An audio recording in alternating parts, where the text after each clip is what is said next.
एक गांव में एक किसान अपनी बीवी के साथ रहता था। वो गधा जोतकर अपना घर का गुजर बसर करता था। उनकी एक मुर्गी थी जिसका नाम उन्होंने कट्टू बेगम रखा हुआ था। कट्टू बेगम बहुत ही मगरूर थी। वो कहती थी कि मैं सिर्फ काम की हूँ, बाकी सब फालतू हैं।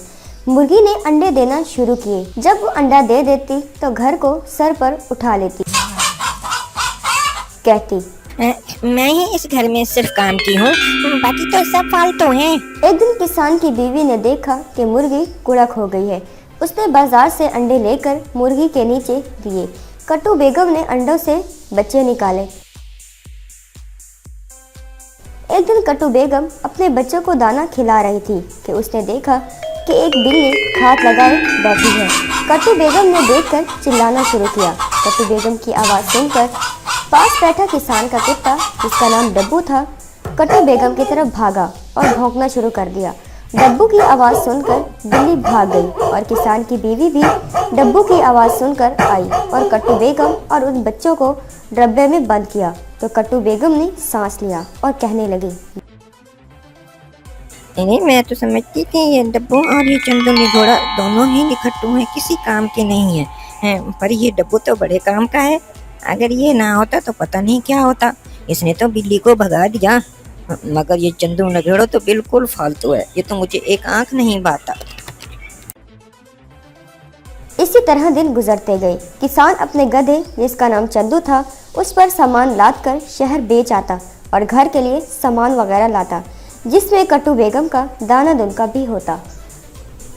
इस तरह एक दिन चंदू बीमार हो गया और किसान रोजी कमाने ना जा सका। एक हफ्ता गुजर गया। चंदू को बीमार हुए। घर में सारा खाने का सामान ख़त्म हो चुका था। कट्टू बेगम का दाना भी ख़त्म हो गया। कट्टू के बच्चों को जब बहुत भूख लगी तो वो अपने बच्चों को लेकर किसान की बीवी के पास आ गई।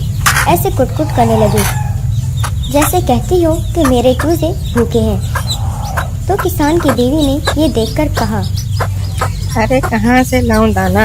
दुआ करो कि चंदू ठीक हो जाए, तो किसान रोजी कमा कर लाएगा और मैं तुम्हें भी दाना डालूंगी। ये सुनकर कट्टू बेगम वापस अपने डब्बे में आई और दुआ करने लगी, हाय अल्लाह, ये चंदू ने घोड़ा तो बड़े काम का है। हाय अल्लाह, चंदू को ठीक कर दे।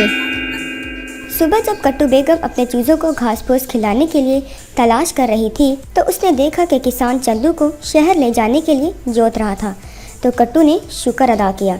शाम को जब किसान वापस आया तो खाने पीने का सामान भी साथ लाया, जिसमें कट्टू बेगम का दाना भी था। किसान की बीवी ने कट्टू बेगम को दाना डाला तो कट्टू बेगम दाना खाने लगी। साथ साथ ये भी सोच रही थी, मैं ही गलत थी जो चंदू को फालतू कहती थी। चंदू तो बड़े काम का है।